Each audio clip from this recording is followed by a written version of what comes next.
नमामि धन्वन्तरिमादिदेवम्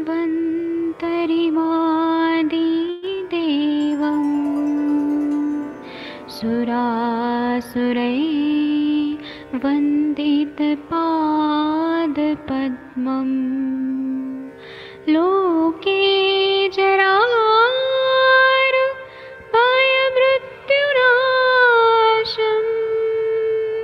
दातारमीशं विविधौषधीनां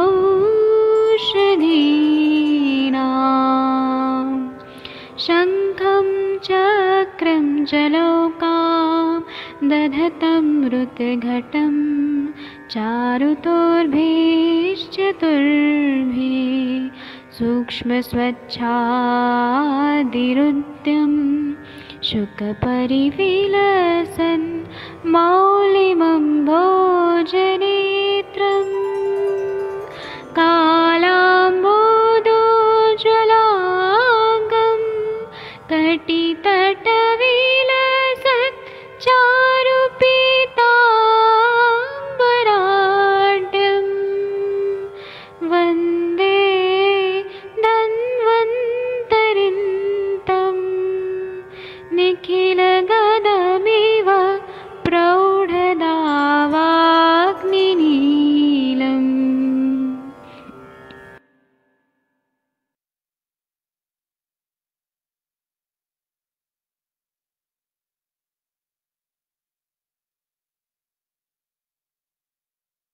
कोई भी सपना साकार करने के लिए सबसे जरूरी है सही कोच का होना। चुनिए आयुष दर्पण डिजिटल को और करें अपने क्लिनिकल आयुर्वेद सीखने का सपना साकार। Download the app now.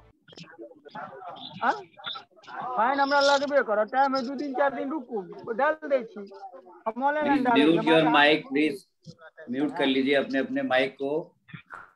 नमस्कार आप सभी को आयुष दर्पण के इस सत्र में मैं मैडम वंदना मैडम जी, मैडम मोनिका मैडम जी को स्वागत करता हूं। मैं आपको होस्ट बना देता हूं क्योंकि ये मीटिंग आईडी सभी को शेयर की गई है, तो शायद कुछ लोग नए आ गए होंगे, तो प्लीज अब ध्यान रखिएगा। मैं मैडम मोनिका मैडम को होस्ट बना देता हूँ जी। प्रणाम सर जी। 64 नंबर का श्लोक पढ़ना है सर आप।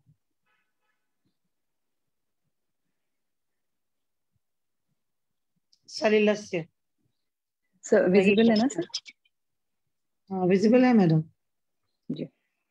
लैब में पढ़ता हूँ, एक मिनट इसको जी सर। मोबाइल पे खोल लेता हूँ।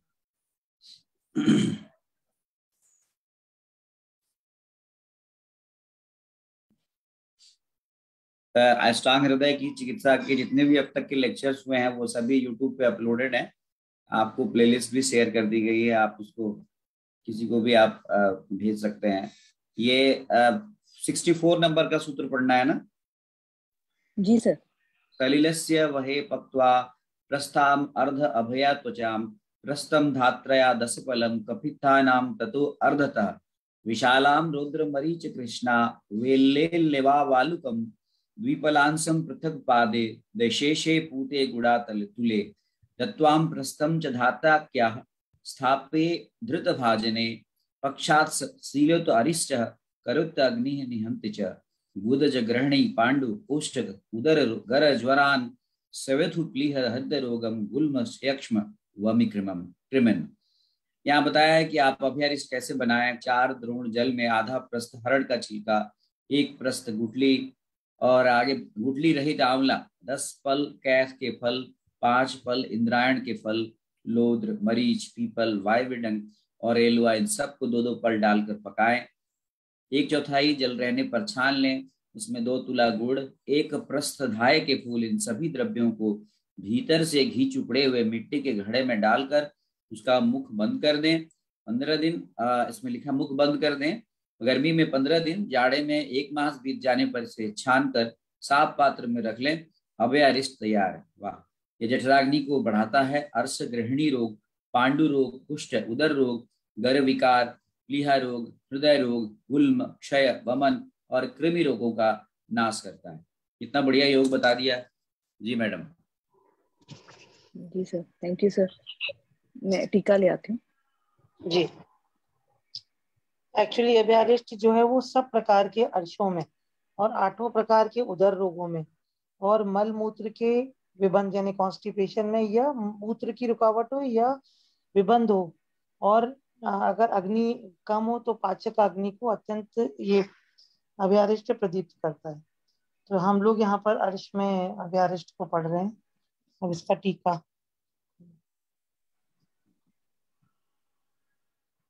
जी मैम। मैम विजिबल है ना? जी मैम बिल्कुल विजिबल है। जी। मैं ही पढ़ूं क्या मैम? हाँ पढ़िए मैम। जी। मैं पढ़ती हूँ, आप सलिलस। पढ़िए। अच्छा ठीक है मैम। फिर सलिलस से अंजना मैम भी वही। हैं अपने साथ। अंजना मैम प्रणाम। अंजना मैम। अंजना मैम आ गई। अंजना मैम सुप्रभात सुप्रभात। सभी लोग पढ़िए पढ़िए, मैं हूँ, पढ़िए मैम। जी हमारी मैम। बैकबोन है अंजना मैम। हाँ तभी मैम ने बोला पढ़िए। मैं हूँ, पढ़िए। जी जी। जी मैम। सलिलस से वहे द्रोण चतुष्टये पकत्वा हरित की त्वचा प्रस्तार्थ अष्टपलानी। जी मैम। पूरा क्या मैम?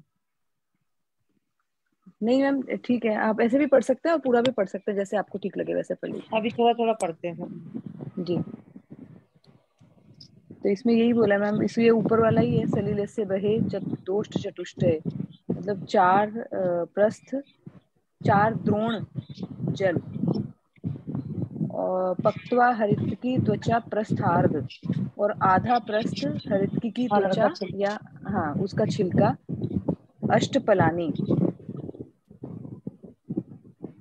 यानी प्रस्थार्ध का मतलब है अष्टपलानी, है ना, 8 पल।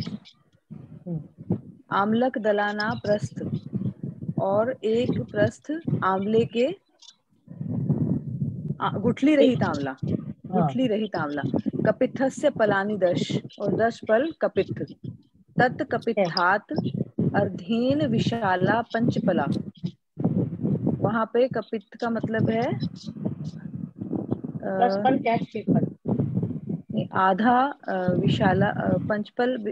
एक बार अंजना मैम आप बताइए इसका क्या मीनिंग है, ये मेरे से आप बन नहीं अच्छा रहा पढ़ रहे हो, आप अच्छा पढ़ रहे हो मैम। उसमें साफ साफ बता रहे हैं ना, कपित्थस्य पलानी दशा, मतलब कपित्थ के जो है 10 पल, है ना। कपित्थ के 10 पल, जो कैद का फल है उसका 10 पल लेना है।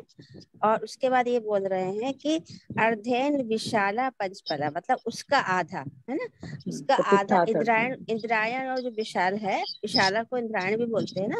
पंचपल मतलब जैसे 10 पल हमने कपित्थ ले लिया, कपित्थ का जो आधा लेंगे, आधा लेंगे पंचपल हो जाएगा, वो हम इंद्रायण लेंगे। पढ़िए मैम, आगे पढ़िए। रुद्राधिक द्विपलाश पृथक पृथकेत तत्सर्व पकत्वा तस्मिन् पाद शेषे द्रोण शेषे।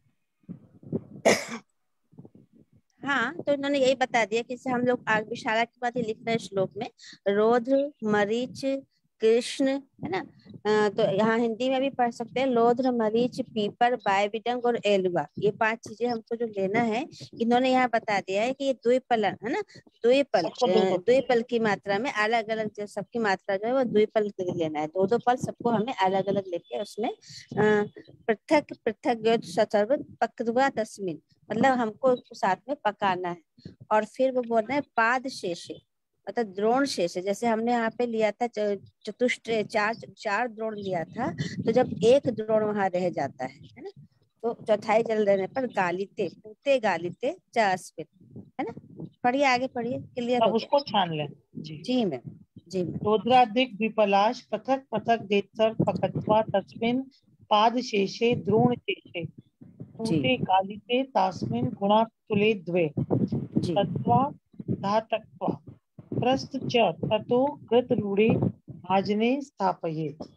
जी, अब इन्होंने गालिते कर दिया, मतलब छान लिया। अब छान के चा अस्मिन, इसमें क्या किया उन्होंने, जो है 2 गुड़ा, है ना, लिख रहे हैं गुड़ा तुले 2, तो 2 तोला गुड़, है ना, 2 तुला गुड़ डाला। दत्वा धातक के प्रस्थचा, और 1 प्रस्थ जो है वो धातकी, क्योंकि हम लोग हाँ जी अरिष्ट बना रहे हैं, आगे अरिष्ट बना रहे हैं, तो 1 प्रस्थ उसमें धातकी के फूल डाल दिए। और इन सभी द्रव्यों को, है ना, घृत रूणे भाजने स्थापित, जो भी हम जिस भी भाजन में या जिस भी हम घड़े में, मिट्टी के घड़े में या जिस भी बर्तन में रख रहे हैं, उसमें अंदर से हम लोग क्या करते हैं, एक बार पूरी तरह से जो है वो घृत को भी लगा देते हैं, है ना, और घी घृत से चुपड़ देते हैं या घृत भावित हाँ कर देते हैं। हाँ घृत भाज। जी। तब ये लिख रहे हैं, आगे पढ़िए। पक्षा दूर्त शीलित स अव्यारिष्ट प्रज्ञ अग्नि करोति दीप्यति बुधजा दीश्च हंति। जी, अब लोगों मैंने के वही बारे में बता बता दिया। दिया। हाँ हाँ, कि गर्मी जो पक्षाद ऊर्ध्व शीलित सा अभ्यरिष्ट, यहाँ पे उन्होंने मतलब बात करी है कि दो पक्ष के लिए शीलित, दो पक्ष के लिए उन्होंने अभ्यरिष्ट को रखा, और ये अभ्यरिष्ट जो है वो अग्नि को प्रदीप्त करता है और गुद इत्यादि रोगों में का जो है वो को हरण करता है, या जो गुद में होने वाले विकार है उनको ये नष्ट करता है। जी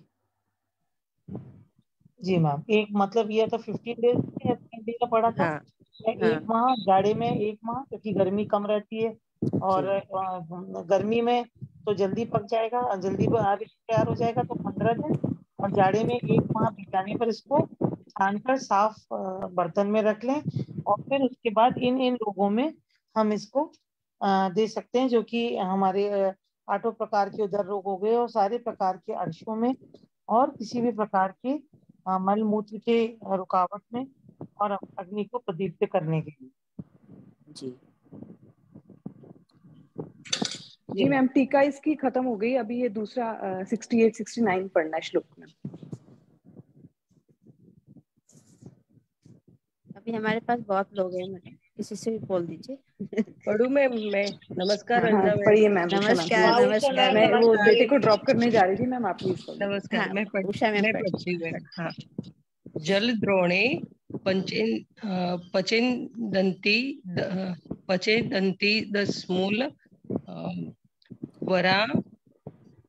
वराग्निकान पालिकान पाद से तु क्षिपे दुर्तुलाम परम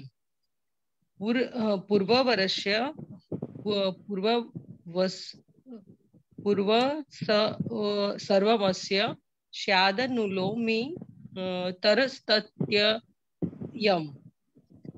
यानी मैडम। मैम, हाँ ऐसा होता है ना, मैं थोड़ा बहुत बताती, बाद में आप क्लियर करना। हाँ हाँ बताइए। हाँ, जी। वो ऐसा बोल रहे कि एक द्रोण पानी में दंती मूल, यानी नेपाल का मूल जो बोलते हैं वो, दसमूल, त्रिफला, चित्रक या मैम चित्रा, जी हाँ हाँ चित्रक। हाँ, जी।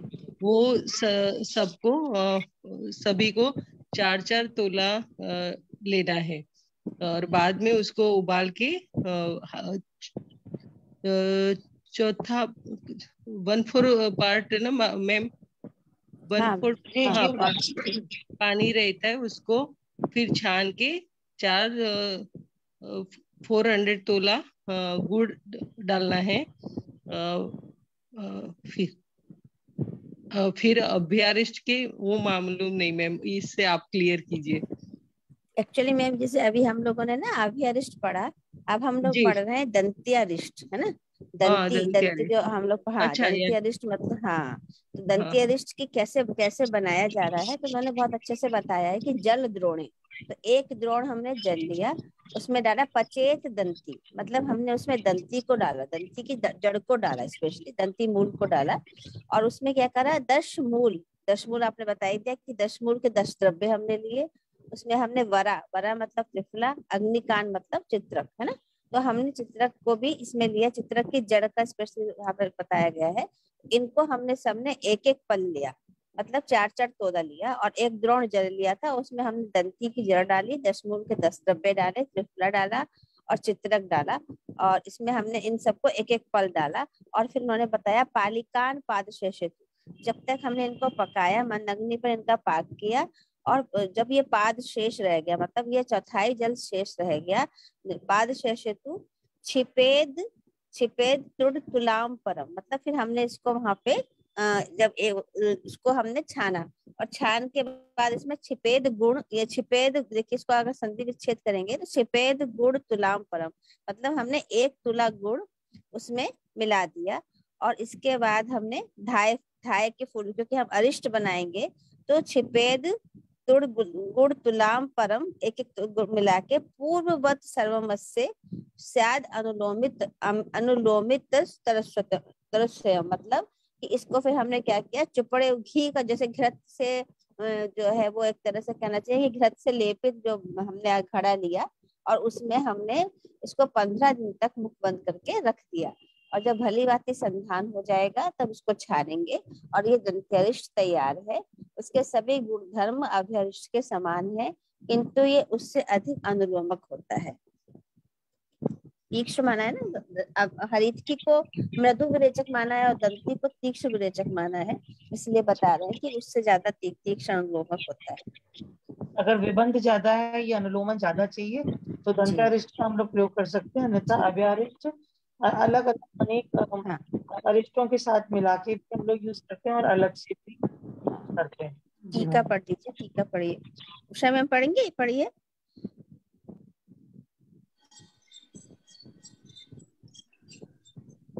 मैं पढ़ देती हूँ मैम।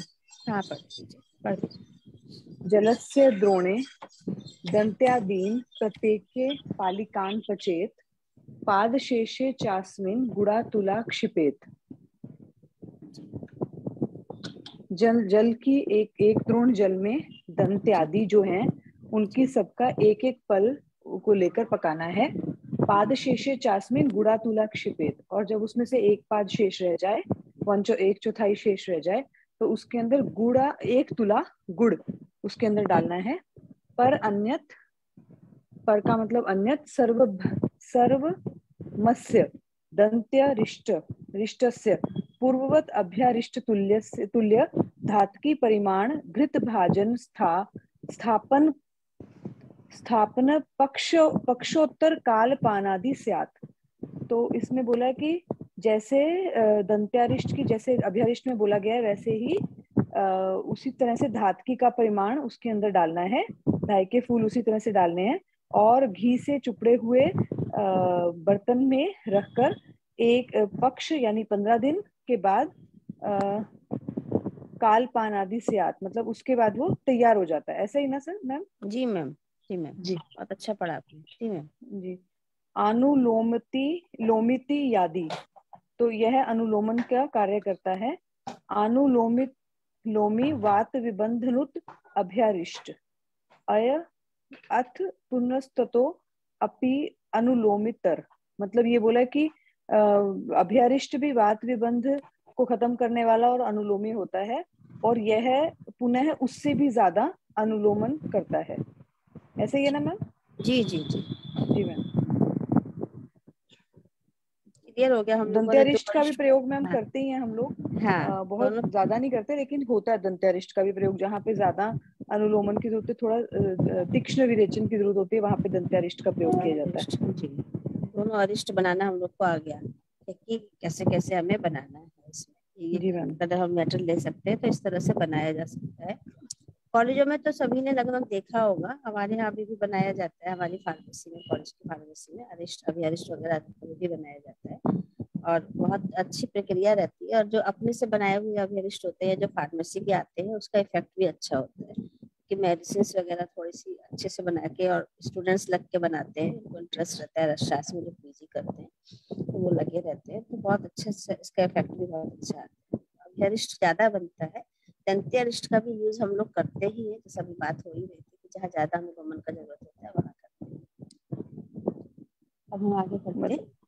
मतलब दंती का यहाँ पे अगर हम नॉर्मल लैंग्वेज में बोले तो जमाल गोटा, तो हाँ उससे ही हाँ, समझ में आता है कि कितना तीक्ष्ण विरेचन इससे होगा जी जब ये दिया जाएगा तो। जी मैम। कभी भी मोशन की बात होती है तो जमाल गोटा ही सबसे पहले लिया जाता है नाम। जी मैम, जी मैम। जमाल गोटा 71 है।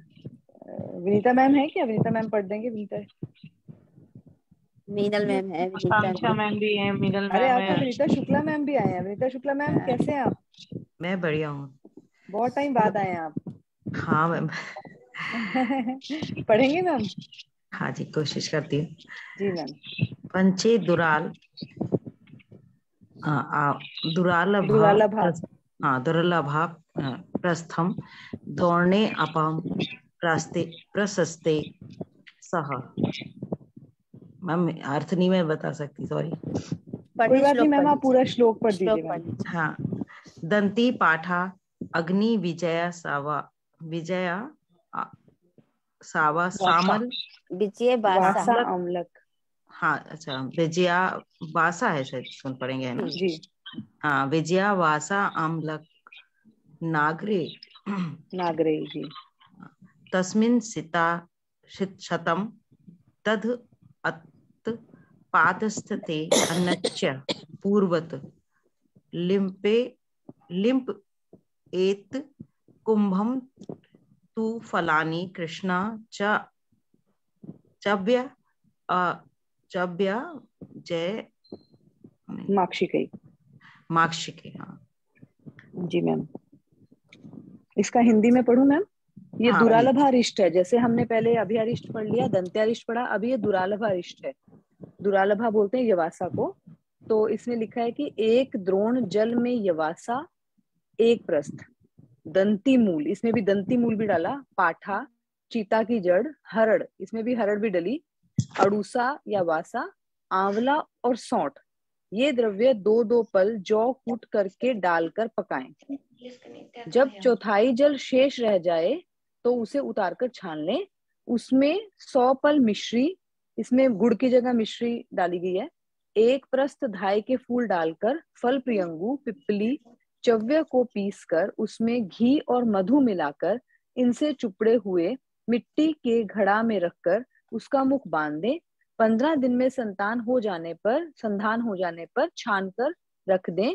इसके गुण भी अभ्यारिष्ट के समान है। चरक ने दंत्यारिष्ट तथा द्वितीय फलारिष्ट नाम से दुरालभिरिष्ट को कहा है। देखें चरक चिकित्सा स्थान 14, 144, 147 तथा 153, 157। श्री वाग्भट ने भी प्रायः उन्हीं द्रव्यों से उक्त अब अरिष्टों के निर्माण की चर्चा की है। इनमें धाय के फूलों का मिलाना इसके टीकाकार श्री अरुण दत्त का अपना दृष्टिकोण है। ये पाठक ध्यान दें। जी मैम। दुरालभारिष्ट कोई लोग यूज करते हैं क्या? उस अपना एक्सपीरियंस अगर शेयर करना चाहे तो। एक्चुअली मैम इसमें यही बताया गया है कि जैसे अल्टरनेटिव थेरेपी के बारे में बताया है, और कुछ अकॉर्डिंग टू कंडीशंस के, कुछ पेशेंट ऐसे होते हैं जिनको अभ्यारिष्ट जो है बहुत साथ में हो जाता है या कुछ ज्यादा लेते हैं और उनको फिर ज्यादा कॉन्स्टिपेशन होता है या कुछ उस तरह की बातें होती है जिनका कोष्ठ बहुत दूर होता है, तो फिर वहाँ उन्होंने दंत्यारिष्ट का वर्णन बताया है। और ये हमारे टीकाकार ने पढ़ा ही, आपने वक्तव्य में पढ़ा ही कि वहाँ पे जैसे दंत्यारिष्ट के साथ साथ एक जो है द्वितीय फलारिष्ट के नाम से दुरालभारिष्ट का भी वर्णन बताया है। तो मतलब हम ये देखते हैं कि हमारे जो अभी जो हम लोग पढ़ते हैं कि ये जो है एंटीबायोटिक्स चली, तो ये first generation, second generation, third generation, तो हमारे आचार्यों ने जो है अल्टरनेटिव मेडिसिन का भी वर्णन साथ ही साथ में दिया है, जैसे अभ्यारिष्ट के बाद दंत्यारिष्ट, दुरालभारिष्ट। तो ये इससे को देख के हमें लगता है कि हम अगर कभी कभी कहीं अभ्या या हरिष्ट नहीं मिल पाता है तो वहाँ पे हम दुरालभारिष्ट का भी अच्छे से यूज कर सकते हैं। और ये वासा का अपना बहुत अच्छा महत्व हम लोग अक्सर पढ़ते ही है सभी लोग। यहाँ जो हमारे पास इस तरह की प्रॉब्लम्स आती हैं, गृहिणी दृष्टि जो आती है, वहाँ पे इसका हम उपयोग कर सकते हैं एक तरह से। और मैम ये थोड़ा सा कोष्ठ के हिसाब से क्रमबद्ध लिखा है, ऐसा भी लगता है। हाँ हाँ हाँ, क्योंकि अभ्यारिष्ट थोड़ा सा मृदु होता है और ये दंत्यारिष्ट को तीक्ष्ण मानते हैं, और मुझे लगता है दुरालभा भी उसी की तरह का इफेक्टिव रहता होगा, इसलिए दंत्यारिष्ट के बाद दुरालभारिष्ट का वर्णन किया है। ये कोष्ठ के आधार पर ही किया है, क्योंकि इसमें दुरालभा में भी दंती भी है। हाँ दुरालभा हाँ दंती है, हाँ, और एक प्रस्थ दंती है जी। तो ये कोष्ठ के हिसाब से उसको वो करते गए, ये नहीं तो ये, नहीं तो ये। टीका कौन पढ़ रहा है? सब लोग चुप हुए आते हैं। आकांक्षा मैम खुद ही बोलना चाहिए, खुद बोलना चाहिए कि मैं पढ़ती हूँ। बस अभी फ्री हुई हूँ, सॉरी। पढ़िए पढ़िए, टीका पढ़िए। कौन सी श्लोक का? यही वाला पढ़ना है, 70 का। 17 मैम, 70। हाँ 70 हाँ 70 और 70 71 था। जी मैम ओके।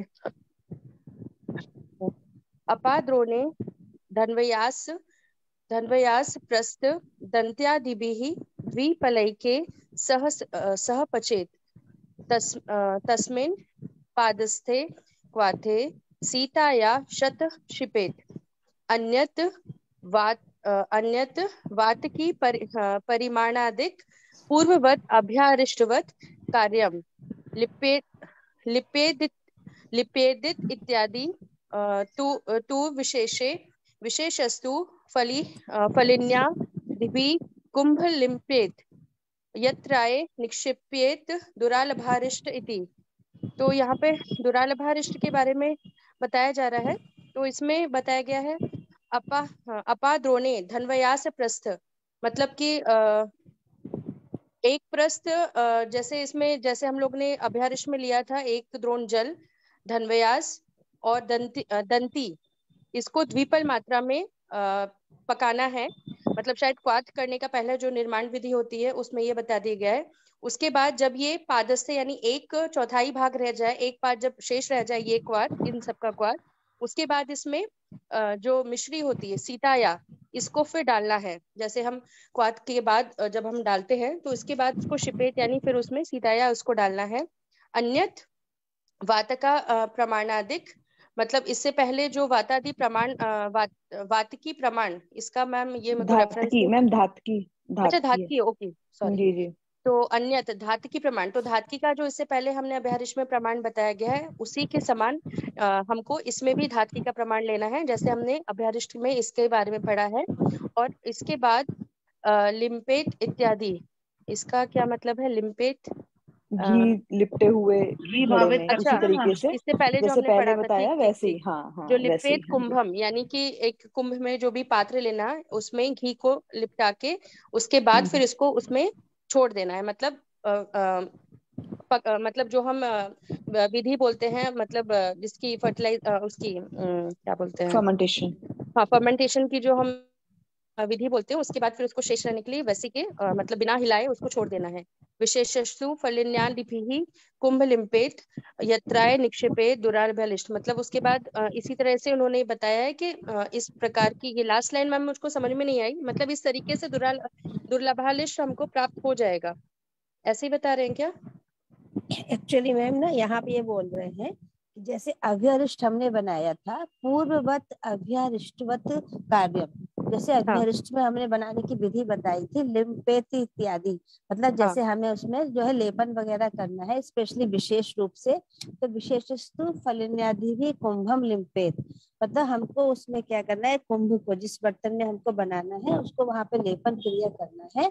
यत्रायम निक्षेपेत दुरालेवा, उसके बाद जो भी हम जिस तरह से निक्षेपण डाला है उसी विधि से, मतलब विधि उनकी बताई गई है कि जो अभ्यारिष्ट की विधि है हमको सेम विधि यूज करनी है कि हमें कैसे घृत का लेपन करना है, कैसे हमें धातु पुष्प को उसमें डालना है और कैसे हमें उसमें प्रक्षेप द्रव्य डालने हैं, वो सारी चीजें यथावत रही, इनका कहने का मतलब है। ओके, मतलब कि अभी हमने अभ्यारिष्ट, दंत्यारिष्ट और दुर्लभारिष्ट, इन तीनों के प्रोसीजर ऑलमोस्ट सेम है, बस उसमें प्रमाण दंती का इसका जो भी है वो बदल जाएगा। हाँ, थोड़ा मेडिसिन थोड़ी थोड़ी अलग है। जी मैम, थैंक यू मैम। अच्छा लगता है। मैं पढ़ूं मैम?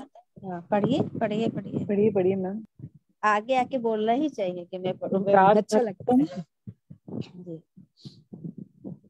प्राकृत्यम अनुलोमाय फलाम्लं वा पिबेत् घृतं चव्य चित्रक सिद्धं वा यवक्षार गुणान्वितं पिप्पली मूल सिद्धं वा स गुड़ क्षार नागरम। जी मोनिका मैम पढ़ दीजिए हिंदी। जी मैम हिंदी पढ़ती हूँ। इसमें बताया कि अर्श में घृत का प्रयोग कैसे किया जाता है। अर्श रोग में वात दोष को अनुलोमन करने के लिए खट्टे फलों के रसों द्वारा पकाए गए घी का सेवन भोजन करने के पहले कराना चाहिए, अथवा चव्य तथा चीता की जड़ के कल्क द्वारा पकाए गए घी का यवक्षार एवं गुड़ मिलाकर भोजन के पूर्व सेवन कराना चाहिए। अथवा पिपली मूल के कल्क द्वारा पकाए घी का गुड़ यवक्षार तथा सौंठ का चूर्ण मिलाकर भोजन के पूर्व सेवन करना चाहिए। तो इसमें बेसिकली वो सब जठराग्नि को प्रदीप्त करने वाले द्रव्यों का प्रयोग करने के लिए बोला है खाने से पहले, क्योंकि ये अग्निमांद्य एक बहुत बड़ा कारण होता है अर्श का। तो इसमें जठराग्नि को प्रदीप्त करने के बारे में यहाँ पे बताया, और साथ में ये बताया कि घी का प्रयोग करना चाहिए उसके साथ। और आम अगर है कफ दोष है उसके लिए भी उन्होंने यवक्षार वगैरह भी डाल दिया है, शुंठी भी डाली है मैम। तो पूरा उसका अनुलोमन भी करेंगे और उसको अग्नि प्रदीप भी साथ में उन्होंने यवक्षार और सौंठ का चूर्ण भी उसके अंदर मिक्स कर दिया। तो कहीं अगर छोटा मोटा आम की अगर वो होगी तो उसके लिए भी उन्होंने शायद मिलाया होगा, या उसकी एफिकेसी को बढ़ाने के लिए मैम मिलाया होगा। जी मैम, जी प्राग भक्ता तो पहले ही वर्ड उन्होंने दिया है ना, इसका मतलब ये कि उनको अपान वायु पे कार्य करना है और अपान वायु का अनुलोमन कराना है, इसीलिए उन्होंने प्राग भक्ता इस श्लोक की स्टार्टिंग बहुत अच्छे से की। टीका पढ़िए आशा मैम, टीका पढ़ लीजिए। प्राग भक्त पूर्वम घृतफलैः मातुलुङ्गादिभिः अनुलोमन प्राये अम्लं तैः पक्व पिबेत चव्य चित्रकाभ्याम सिद्ध पक्व यवक्षार गुणाभ्याम युक्त घृत पिबेत अथवा पिपली मूल सिद्ध गुड़ यवक्षार नागर सहित पिबेत। जी, अब जैसे आपने पढ़ा ना प्राग भक्त या भक्तात पूर्व, खाना खाने से पहले, है ना, इन्होंने यह बता ही दिया है। अब उन्होंने स्पेशली बोला है कि घृत फले, तो जो फल खट्टे फलों की बात हो रही थी उसका घृत बनाना है। तो स्पेशली बोल रहे हैं कि घृत फले मातुलुंग, तो यहाँ पे जो वर्णन आया है मातुलुंग इत्यादि जो खट्टे फल होते हैं उनके जो रस है या उनसे जो सिद्ध घृत है उसका जो है उन्होंने मातुलुंग आदि अभिर अनुलोमन प्राय अम्ले ते पक्कम पिबेत। यही बात हो गई कि जितने मातुलुंग वगैरह जितने भी आम्ल रस प्रधान जो भी फल हैं उनसे उनको सिद्ध करके जो हमने घृत लिया है उसको पिलाते हैं, वो अनुलोमन प्राय वो अनुलोमन करने के लिए उसको पिलाया जाता है। देन चब्बे चित्रकभ्याम सिद्ध पक्व, उसके पास या फिर उन्होंने दूसरा बताया है कि जो चप्पे और चित्रक की जो जड़ है उसका जो हमने कल्क बनाया है उससे सिद्ध जो घृत लिया है उस घृत में उन्होंने क्या किया है जो यवक्षार गुणाभ्याम युक्तम घृत पिबेत, मतलब चब्बे और चित्रक मूल ले लिया और उसको उससे सिद्ध पकाया गया घृत में हमने यवक्षार और गुड़ को मिला के उसको पिलाया। और उसके बाद तीसरा बता रहे हैं अथवा पिपली मूल सिद्ध गुड़ यवक्षार नागर सहित पिबेत। तीसरे में कि जो घृत हम पिपली मूल से सिद्ध घृत को हमने उसमें गुड़ यवक्षार और नागर के साथ या शुंठी के साथ मिला के पिलाया। तो सबन्ना में एकदम बता रहे थे कि अनुलोमन कर रहे हैं, अपान वायु के कार्य हो रहा है, अपान वायु के कार्य करने के साथ साथ जो है वो प्रॉपरली जो अग्नि को भी प्रदीप्त किया जा रहा है। और अग्नि को प्रदीप्त करने के साथ में जो है कहीं ना कहीं क्योंकि अर्श चिकित्सा चल रही है तो क्षार मिलाने का मतलब या क्षार मिलाने का मतलब या थोड़ा सा भी आम्ल रस मिलाने का मतलब यही है कि क्षरण भी होना है और वहाँ पे जो लेखन कर्म भी थोड़ा सा जरूरी है, क्योंकि जिस तरह से भी अर्श में जो मत्स्य वगैरह होते हैं उसी के लिए उन्होंने स्पेशली लोग बताया है कि अपान वायु पे सीधे जाके काम करेगा और इस संस्कार को दिया जाएगा तो हाँ उसका इफेक्ट जरूर मिलेगा।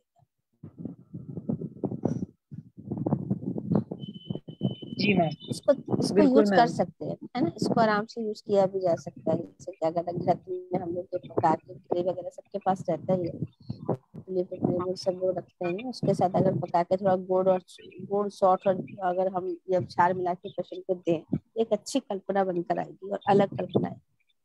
जैसे आगे में चांगेरी घृत बताया है निर्माण की, तो हम लोग युक्ति पूर्वक चांगेरी कृत जैसे निर्माण कर रहे हैं या फिर भेषज रत्नावली के से निकाल के और भी हम लोग जो खट्टे पदार्थ हैं उनसे जैसे बिजोरा का इन्होंने बताया तो उसी प्रकार से हम लोग उसको निर्माण कर सकते हैं। और मैम और भी सिंप्लीफाई करने के लिए पंचकोल चूर्ण लेंगे, अगर हम चव्य भी है चित्रक भी पिपली मूल भी है उसके अंदर वो भी यूज कर सकते हैं ना, उसमें आगे आ रहा है, यवक्षार आगे आ रहा है। अच्छा हाँ सब आगे आ रहा है। ये पूरा जी जी कंप्लीट जी पैकेज है, दीपन, पाचन, हाँ अनुलोमन, हाँ, आ विभंजन, रहा है, आ गया जी मतलब जी सभी कुछ उसके अंदर हो जाएगा पूरा। हाँ पढ़िए, इसको बहुत अच्छा लग रहा है, पढ़ लीजिए। जी मैम। पढ़ेंगे कोई 73? हाँ हाँ मैं पढ़िए ना मैम, पढ़िए मैम। प्रणाम सभी को। पिप्पली नाम पिप्पली मूल जी, पिप्पली हाँ पिप्पली मूल धानकादि दाडिम घृतम दध्ना च साधितम वातशक्रुन्मूत्र विबंधनुत। पिप्पली पिप्पली मूल धनिया एवं अनारदाना का कल्क 1 भाग, गाय का घी 4 भाग, दही 4 भाग, इन सबको मिलाकर घृतपाक करें।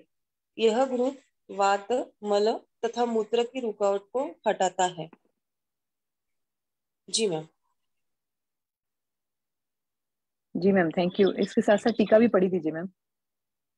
जी, पिप्पलादिभिः दधि सहितै साधित घृतम वातशक्रुन्मूत्र विभंजित। मतलब पिप्पली आदि दधि के साथ, दधि के साथ ना। हाँ जी जी मैम।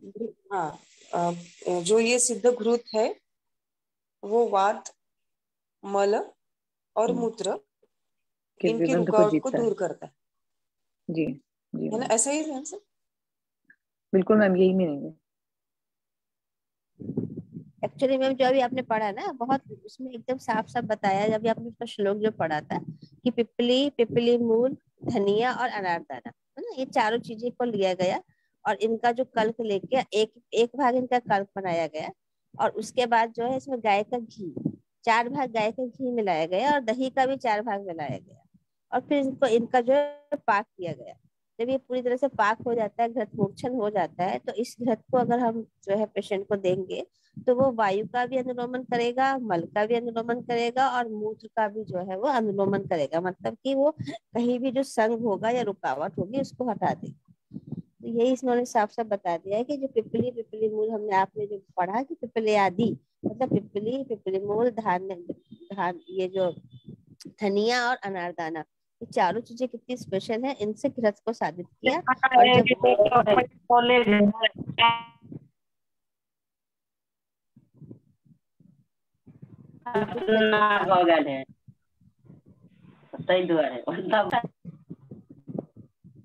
जब इनको साधित करके उसका जो है वायु का शक्र, वायु शक्र और मूत्र का जो है वो अनुलोमन करने से पेशेंट को बहुत का फायदा मिलता है। और बहुत अच्छी चारों चीजें बहुत ही स्पेसिफिक बताएंगे। यहाँ एक नया यूज आया है कि दही को भी इन्होंने यहाँ जोड़ा है, दही का 4 भाग, घी का 4 भाग। स्नेहन, स्नेहन के लिए ही बताया गया है कि स्नेहन अच्छे से होगा और दही का कुछ रहा होगा सर। यहाँ पे बहुत अच्छी कल्पना आ गई कि दही अभी आया है, दही अभी तक कहीं कल्पना में नहीं आया। लैक्टोबैसिलस भी डाल दिया इन्होंने। हाँ जी जी। नेक्स्ट पढ़ा जाए 74। प्रणाम मैम, मैं पढ़ दूं। नाम मैम, जी जी पढ़िए पढ़िए। मैम। हाँ, पलाक्षारतोयेन त्रिगुणेन पचेत् घृतं वत्सकाधि प्रतिवापम अर्शोघ्नम दीपनम परम। मैम अर्थ पढ़ दीजिए प्लीज, बाद में टीका पढ़ती हूँ। जी मैम, मैं पढ़ देती हूँ। इसमें लिखा है कि पलाश क्षार का जल 3 भाग, गाय का घी 1 भाग, वत्सकादि गण जो अष्टांग हृदय सूत्र स्थान 15 अध्याय के 33वें श्लोक में बताए गए हैं, उसका कल्क 1/4 भाग, इन सबको मिलाकर घृत पाक करें। तैयार हो जाने पर छान कर रख लें। यह घृत अर्श रोग नाशक तथा श्रेष्ठ अग्नि दीपक है। टीका पढ़ दी, पढ़ दीजिए मैम। जी मैम, पढ़ दीजिए। पलास क्षारस्य जलेन त्रिगुणेन वत्सकादि प्रतिवापम घृतं पचेत् तच्च अर्शोघ्न परदीपनम च। वही बताया मैम इसमें। पलाक्षार के जल से पलाक्षार त्रिगुण लेना है, नहीं पलाक्षार से जल त्रिगुण लेना है ना मैम। पलाश क्षार का जल, ओके, पलाश क्षार का को जल पानी के अंदर त्रिगुण, डिसॉल्व करके उसका जल, हाँ जी, 3 भाग, 3 भाग, हाँ जी। हाँ। और वत्सकादि जो है वो प्रतिवापम मीन्स क्या हो गया मैम? मतलब मैम घृत सिद्ध करते समय उसमें सिद्ध डालना करना है, है। हाँ अच्छा, मतलब वत्सकादि प्रतिभा गण से उसको प्रक्षेप सिद्ध करके करना है। डालना है। हाँ प्रक्षेप कल्क के स्वरूप में डालना है, हाँ वत्सकादि जो बोला है वो, हाँ, और उसको घृत, उससे हाँ घृत सिद्ध करके वो अर्शोघ्न और दीपन करके इसका ये आता है, काम करता जी है। मैम, वत्सकादि गण एक बार मैं पढ़ देती हूँ जो इसमें जो रेफरेंस दिया है। वो है कुटज, मूरवा, भारंगी, कुटकी, काली मिर्च, अतीस, थूहर, इलायची, पाठा, जीरा, सोना पाठा, मैनफल, अजवाइन, पीली सरसों, बालवच, काला जीरा, हींग, वायविडंग, अजमोद और पंचकोल। ये सब जो हैं ये वत्सकादि गण के द्रव्य हैं। तो इनमें से जितने भी मैक्सिमम मिले वो सब डाल के यहाँ पे हमें मैम, प्रयोग इसकी करने के लिए फलश्रुति बताया। भी पढ़ दीजिए एक बार। वत्सकादि गण की मैम, हाँ फलश्रुति, हाँ हाँ इसमें लिखा है कि यह गण वातज विकार, कफज विकार, मेदो रोग, पीनस, गुल्म, ज्वर, शूल एवं बवासीर रोगों को नष्ट करता है।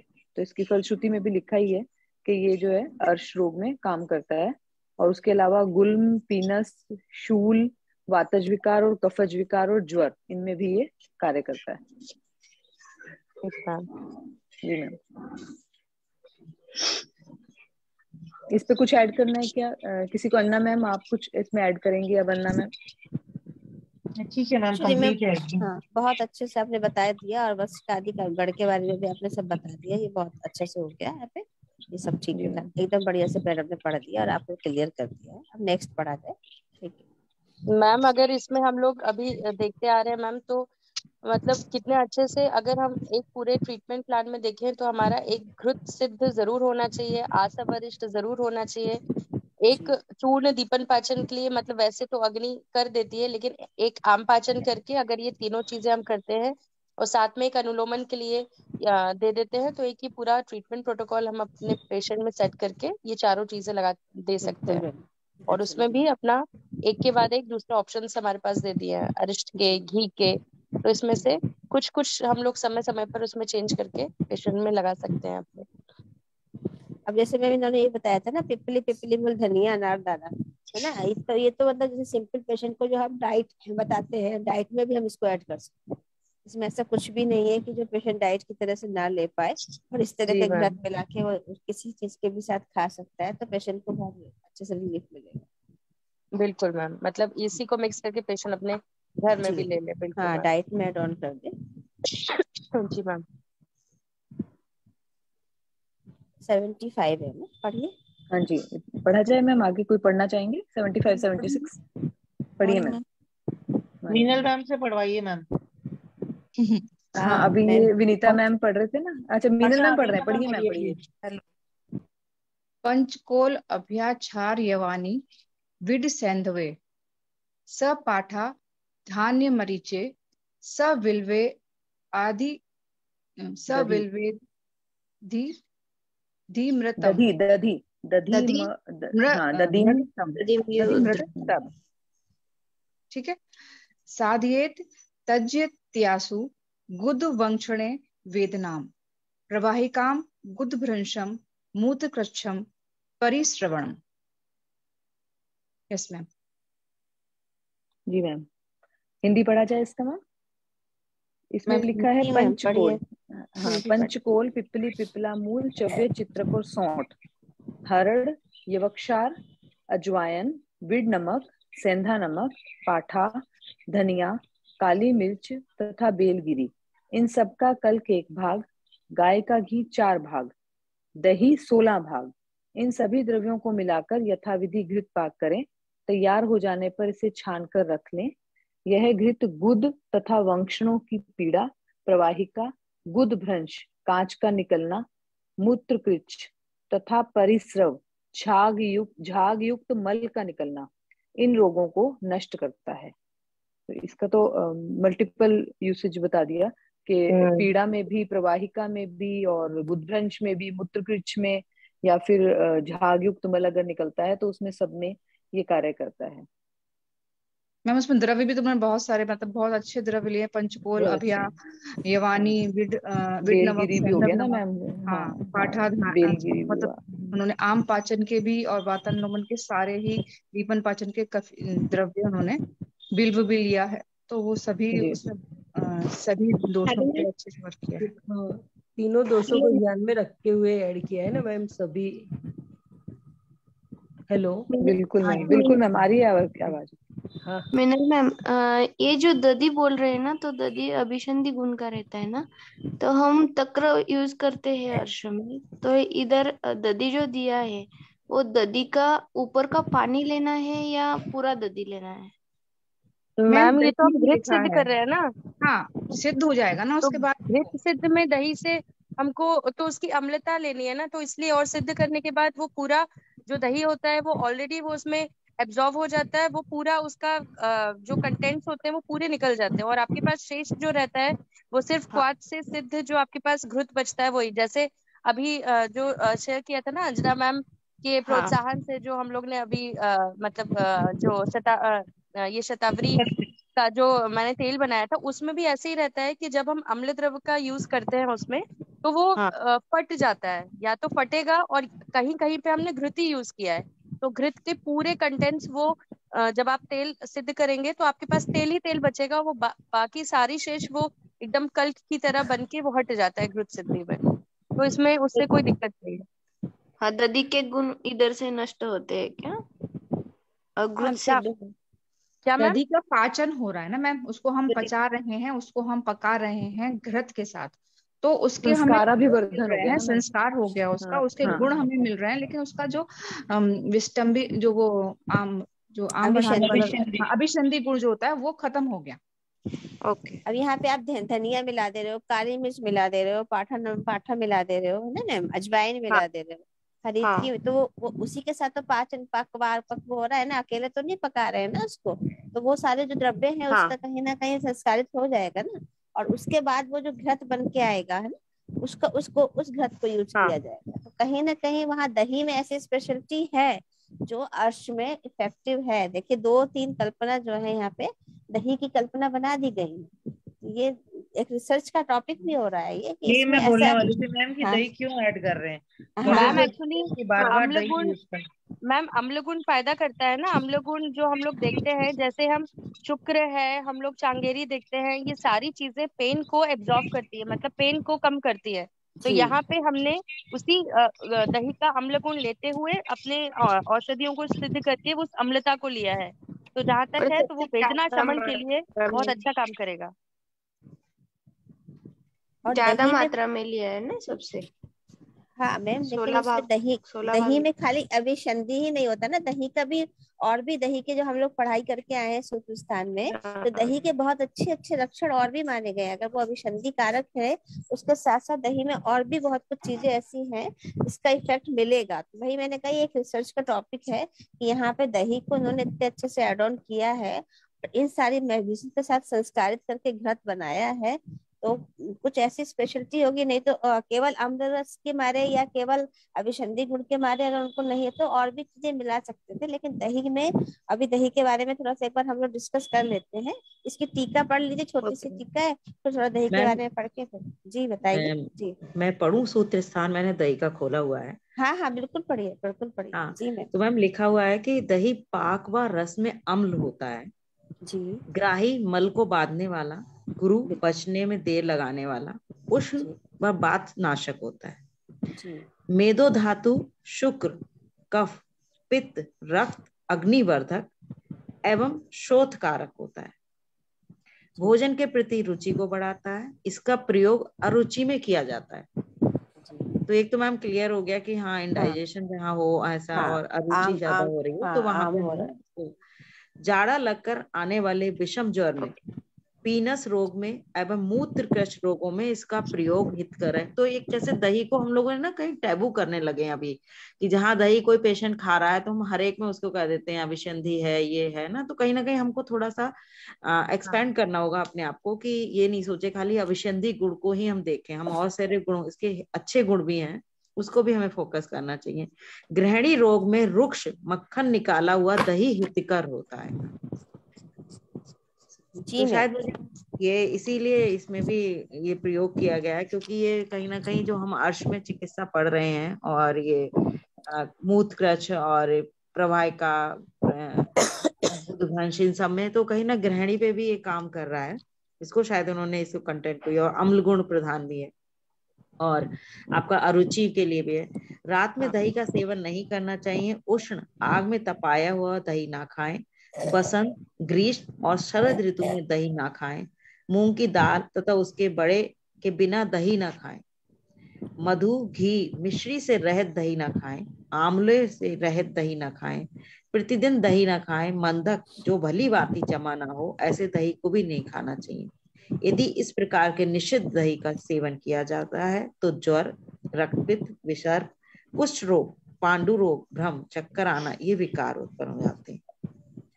तो मैम मैं ये चीज मतलब समझ में आ रही है कि मतलब ऐड करके, जैसे आप आंवले का बोल दिया, या हम लोग मूंग की दाल के बड़े बनाते हैं, है ना, बड़े उड़द की दाल के, तो इसमें के साथ हम दही खाएं तो कोई इससे कोई नुकसान नहीं होगा। मिश्री के साथ आप मिला के खा सकते हैं दही को। तो ये सारा ये दही 5 के चीजें अपने पास रखनी चाहिए अगर दही का सेवन करना है, और रात्रि हाँ में दही का सेवन नहीं करना। हाँ, और जैसे रात्रि को तो अभी यहाँ बिल्कुल डिस्कस हुआ कि यहाँ पर संस्कारित हो रहा है और उसके हमने कुछ जो गुण है वो हमने लिए, गृहिणी पर ये निश्चित रूप से कार्य करता है। तो इस प्रकार के दही जो है यहाँ पर ऐड होने। Thank you Vinita ma'am. Okay ma'am. और यहाँ पे भी देखिए मैम, यहाँ पे भी आया है कि डेली नहीं खाना, निरंतर नित्य प्रयोग नहीं करना दही का। ये भी आया है इसके अंदर, अभी जो पढ़ा ना मैम ने, तो इसमें ये भी आया है कि नित्य प्रयोग उसका निषिद्ध है।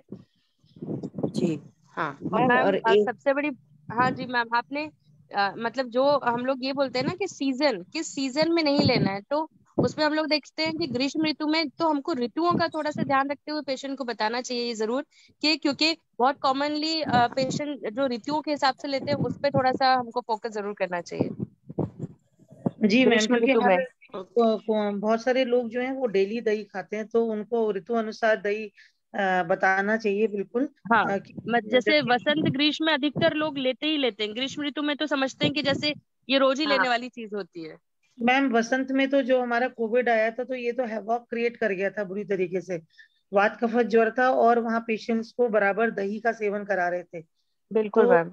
बहुत ही ज्यादा मतलब बहुत बड़ा हैवॉक क्रिएट हो गया था कि पेशेंट निकल ही नहीं पा रहा था आईसीयू से, यूनिट से, और आईसीयू में जा रहा था क्योंकि वो जो है कॉम्प्लिकेशंस हो रहे थे बहुत ज्यादा।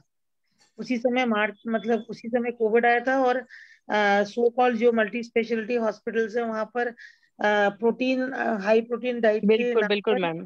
दही और पनीर, दो चीजों पनीर को बहुत कॉमन था। तो ये जो है बहुत प्रॉब्लम हुआ था उस समय। तो मैम ये बहुत जरूरी है कि स्पेशली जो ये इतना सेवनीय है, इसको इतना अच्छा माना जाता है कि ये दही जो है वो अमृत के समान है, तो लेना चाहिए। बट बिल्कुल एकदम 100%, एक तो ये 5 चीजों के साथ ही लेना चाहिए, इनमें से कोई एक हो तो भी चलेगा। और जो ये ऋतु बताई है उसमें बिल्कुल सेवन नहीं करना चाहिए। और रात्रि का जो है ननक्तम दधिभुंजीत चरक में भी लिखा है, रात में बिल्कुल नहीं लेना चाहिए। अगर जो कोई लेते हैं, हम में से किसी वैद्य ने भी कभी अगर लिया होगा, तो दूसरे दिन चेहरा ही अलग हो जाता है एकदम। तो ये बात बिल्कुल सत्य है, और एकदम हम लोगों के द्वारा एक्सपेरिमेंटेड भी है, और ये हम लोगों को प्रमोट भी करना चाहिए। बिल्कुल मैम, सही बोल रहे हैं आप। बट मैम एक प्रॉब्लम है बड़ी कॉमन कि ग्रीष्म ऋतु में लोग कूलिंग इफेक्ट के पॉइंट से ना खाते हैं, कहते हैं, उनको नहीं पता ना कि इसका बाद में क्या प्रभाव होगा, क्या इसका पाचन होके मैम विपाक उष्ण होता है ना ये मैम, तो उनको हाँ बताना पड़ेगा। अगर ले भी रहे हैं तो फिर आंवला वगैरह लें उसके साथ। हाँ, जैसे लस्सी हम लोग जैसे पेशेंट को कहते हैं ना लस्सी, हाँ तो ये तक्र बना के इसमें ले लें, तो तक्र बना के लेने में शायद वो नहीं मैम, उतना तक्र की तो अलग ही हो गया, तक्र में कोई हाँ दिक्कत नहीं। यहाँ प्लेन दही की बात हो रही है कि दही जो है वो ग्रीष्म ऋतु में नहीं लेना चाहिए। और अगर ले भी लिया जा रहा है तो वैसे तो लेना ही नहीं चाहिए। और जब भी लें तो किन किन चीजों से लेना है, और ऋतु अनुसार ये हम लोग अगर मैम इसको प्रचारित कर देते हैं ना, तो ये मिथ निकल जाएगी कि दही को फ्रिज में रखा हुआ ठंडा दही और चावल ये बहुत ज्यादा खाया जाता है ना मैम, यही तो खाया जाता है कि अभी दोपहर मैम में रक्तपित दही चावल खाएंगे। पेशेंट ऐसे आते हैं जो पित्त प्रकृति के है और शरद ऋतु है, तो पेशेंट दधी खाते हैं 2-3 बार, तो रक्त पित्त के भी पेशेंट अभी आते हैं हमारे ओपीडी में। और इसमें ये लगता है कि अभी दधी के जो गुण शरद ऋतु में निषिद्ध बोला है, तो हम समझ गए कि ये शरद ऋतु में भी नहीं देना चाहिए, क्योंकि पेशेंट खाकर बोलते आते हैं कि खुजली हो रही है, उदर कोट शीत पित्त, ये पेशेंट रहते हैं मैम अभी। मैम शरद में तो इतना नहीं खाते, जो मैडम अभी कह रही थी कि ग्रीष्म में बहुत खाते हैं कि ठंडा दही और चावल, दही चावल का प्रयोग बहुत किया जाता है कि हम लोग को जिनको ठंडा आदत रहती है ना मैम, हर दिन खाना जिनको आदत रहती है, ऐसे पेशेंट आते हैं, खाता ही रहता हूँ, उनको कोई ऐसे मतलब नहीं रहता तक्र के गुण अलग, दधी के गुण अलग, ऐसे नहीं होता। मैम मैम उनको ऐसे ओक साथ में हो जाता है, जैसे हम लोगों ने ओक साथ में पढ़ा था ना मैम, जो रोज हाँ गलत चीज खाते हैं उनको ओक साथ में हो जाता है। हाँ मैम ओक साथ में हो जाता है। और ऐसे अधिकतर हम लोग को पेशेंट अगर हम जनरली देखते हैं जो यूजुअली हाँ गर्मी में खाने वाले होते हैं, तो उसमें प्रमेह भी ये बहुत कॉमन एक मिलता है कि उन पेशेंट्स में प्रमेह ये मिलता ही चला आ रहा है, क्योंकि उन लोगों का खान पान और इस हिसाब से देखा जाए तो वो उस तरीके का होता है अभिसंधि, जो आगे चल के प्रमेह कॉज करते ही करता है। ओके जी मैम, मैं तो अपने पेशेंट्स को मट्ठे के लिए बोलती हूँ कि आप तक्र ले लीजिए, आपको यदि खाने की इच्छा हो रही है ना, तो बेटर है कि आप तक्र बना लीजिए दही, क्योंकि लोग बड़े मतलब एडमेंट हैं, उनको लगता है दही ना एक अपने हेल्दी है, कूलिंग इफेक्ट दे रहा है। नाइट में तो चलो मान जाते हैं सब लोग थोड़ा, क्योंकि कहीं ना कहीं मॉर्निंग में उठते हैं थोड़ा कफ कारक फील होता है, पर डे टाइम में दे फील कंफर्ट कि हाँ अच्छा खाने को टेस्ट भी देता है, नेचुरल है खाना। तो मैं तो रिकमेंड करती हूँ तक्र बना लो आप, और तक्र ले लो, ज्यादा बेटर है। वो आपको कहीं ना कहीं गृहिणी पे भी काम करेगा, और वैसे भी आपको अच्छा खाने में जो आप चाहते हो वो भी मिल जाएगा। तो और देखिए हम लोग तक्र में भी बड़े कंफ्यूज रहते हैं ना कि कितना पानी डालें कितना ना, तो इसमें बिल्कुल क्लियर लिखा है, वक्तव्य लिखा है बेसिकली, मगर तक्र जिस दही में आधा जल मिलाकर मथने से स्नेह मक्खन अलग कर लिया जाता है, और फिर जो पतला दही का भाग शेष रह जाता है उसे तक्र कहते हैं। ये ना तो अधिक गाढ़ा हो ना अधिक पतला हो, ये तक्र मधुर विपाकी रस में अम्ल व कषाय होता है। मतलब पानी का भी अनपान का बड़ा कंफ्यूजन रहता है ना कि डबल पानी डालिए कितना डालिए, तो हाफ लिखा हुआ है कि हाफ मैम पानी पानी हम। का भी रहता है, और मक्खन निकाला हुआ मक्खन कितना, हाँ मक्खन पूरा के मक्खन, आधा के मक्खन, बिल्कुल नहीं, वो भी मतलब दोषानुसार वो भी होता है। हाँ दोषानुसार। तो मैम जैसे गृहिणी में भी हम लोग देखते हैं ना कि जहाँ वातज गृहिणी है वहां हम घृत साथ मिक्स करके दे दें, है ना, जैसे वापस देने में कफज है। मैम मक्खन छोड़ देते हैं उसमें। हाँ तो तो फज वही गृहिणी चीज। में छोड़ देते हैं। ये भी और मैम ऐसे बोलते हैं ना, वो दही ज्यादातर जो भी जब भी खाते हैं तो सुबह या दोपहर तक ही खाना चाहिए, रात में टाइम में नहीं खाना चाहिए। मोस्टली आजकल कभी भी फूड कभी भी खा लेते हैं, जैसे तक्र दोपहर के बाद पीना चाहिए, तो उसके बदले रात में भी पीते हैं, तो गलत आहार विहार के कारण भी ये नुकसानकारक रहता है। और ज्यादातर मिश्री के साथ दही लेते हैं जो सीजन में खाया जाता है, तो नुकसान इतना नहीं करता, मगर मोस्टली ऐसे ही बताया कि सुबह या दोपहर में ही खाना, उसके बाद नहीं खाना चाहिए। जी मैम, और चरणामृत वगैरह जो बनता है उसमें मिश्री पड़ती है मैम, और उसकी जो डोज होती है वो बहुत कम होती है, ऐसे बोलते हैं कि बहुत इतना कम होती कि है। गले तक जाए केवल, तो वो वैक्सीन का काम करता है और इम्यूनिटी को बूस्ट भी करता है। लेकिन भर भर के एक एक ग्लास पंचामृत की और लाओ, तो वो जो है फिर वो नुकसान करता है, और उसमें और भी चीजें हम लोग मिक्स कर देते हैं, तो इसलिए इतना नहीं। पर जो प्लेन दही है वो सच में जो है वो बिल्कुल ऋतु अनुसार ही सेवन करना चाहिए, और उनके साथ जो भी चीजें बताई गई हैं, मूंग है, मिश्री है, शहद है, आंवला है, गुड़ है, मतलब इनके साथ ही सेवन, इसका प्रचार हम लोगों को अवश्य ही करना चाहिए। और उसके अंदर अभी बताया ना कि इसके गुण ज्यादा, बैक्टीरिया इसके अंदर ज्यादा होता है ना मैम, तो वो पाचन के लिए बहुत अच्छा माना जाता है, तो उसी जी के मैम, कारण शायद इसमें ऐड किया होगा। जी जी मैम एक चीज और क्लियर करती हूँ, जैसे मूंग की दाल के बड़े के संग लिखा हुआ है ना, उड़द की दाल के बड़े के संग शायद निषिद्ध है जी दही, जी मैम, है ना। जी मैम मूंग की ये दाल दही का। वड़े के साथ है क्या, मतलब दही वड़ा हाँ, जैसा? उसी का कंपोजिशन दही वड़ा। जानने की कोशिश कर रही हूँ मैम कि उसको उड़द की जगह मूंग की दाल का बनाना चाहिए। हाँ मैम बराबर। वड़ा जो है ना कभी भी उड़द का बनाना नहीं चाहिए। और देखो हमारे आगरा साइड में तो मूंग का ही बिल्कुल बनता है। उड़द, मैम उड़द का बहुत ज्यादा पॉपुलर है वैसे तो। हाँ महाराष्ट्र में तो साउथ ऐसे इंडिया बनाते में हैं तो ना ज्यादा। हाँ वड़ा जो है वो आप देखो कि वड़ा साउथ में भी बनता है तो उसको वड़ा को अलग रखते हैं, मतलब वो सांभर वगैरह के साथ अलग खाते हैं। लेकिन दही के अंदर जो ज्यादातर पहले प्रचलित था वो मूंग का ही वड़ा था। Okay ma'am. बाद में फिर ये आ गया कि उसमें दही में उड़द की यूज करने लगे। फिर कोई कोई आधा उड़द और आधा मूंग भी डाल के बनाते हैं, पर जो अच्छा है शास्त्र अनुसार वो मूंग का ही वड़ा है। मूंग का ही है। Okay ma'am. हमारे पास में नवरात्रि के समय रात को सब नाश्ता करते हैं, तो सभी लोगों ने दही वड़े खाए थे पास के फ्लैट में रात को। तो कई लोग सुबह में कई लोग बीमार हो गए। जी मैम, तो बीमार भी होते हैं, भारीपन भी लगता है एकदम बॉडी में। मैम बुखार एक भी तो आ रात में दही खाई और ऊपर से वो भी उड़द डाल के खाई, तो दोनों ही चीजें वो गड़बड़ हो तो गई है ना मैम। मैम, मगर रात में ऐसे भी रात में हम खाना नहीं खाना चाहिए, तो उसके बदले में रात में 12 बजे के बाद ही नाश्ता मिलता है यहाँ पर, तो अच्छे से बच्चे भी खाते तो। और नवरात्रि के बाद तो पेशेंट और बढ़ जाते ऐसे टाइप के। और सभी लोग का वेट भी बढ़ा खा खा के। कई लोग कहते हैं कि नाश्ता करते हैं तो वेट भी बढ़ जाएगा इन लोगों का। और ऐसे नहीं, दलिया को मथते हैं तो अमृत निकलता है, ऐसे दही को मथने से भी जो छाछ होती है वो अमृत के समान होती है। हाँ ऐसा बताया है। मैम 8 बज गया तो सेशन एंड करें टाइम हो निका गया। मैम?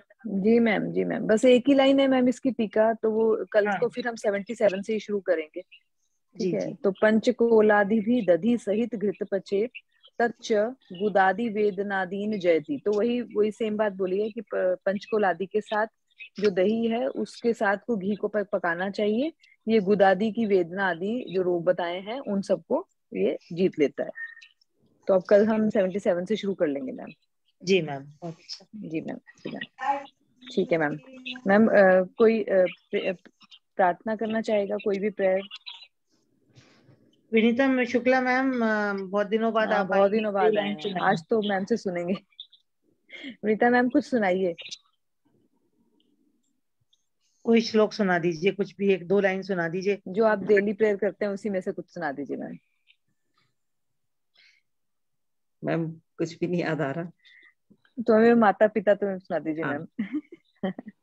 त्वमेव माता च पिता तुमेव, तुमेव बन्धुश्च सखा तुमेव, तुमेव विद्या देवं तुमेव, तुमेव सर्वं मम देव देवा। Thank you ma'am. Thank you ma'am, ma'am thank करवा यू। चौथ की सबको बहुत बहुत शुभकामनाएं। हाँ आपको भी आकांक्षा मैम, मैम, सभी को सभी मुबारकें मैम, हो सभी मैम। को शुभकामनाएं। जी मैम, सभी को thank you ma'am, thank you. Thank you ma'am. सभी को शुभकामनाएं। प्रणाम मैम, प्रणाम ठीक है सभी। मैम, प्रणाम। प्रणाम सभी प्रणाम प्रणाम सभी सभी को। ये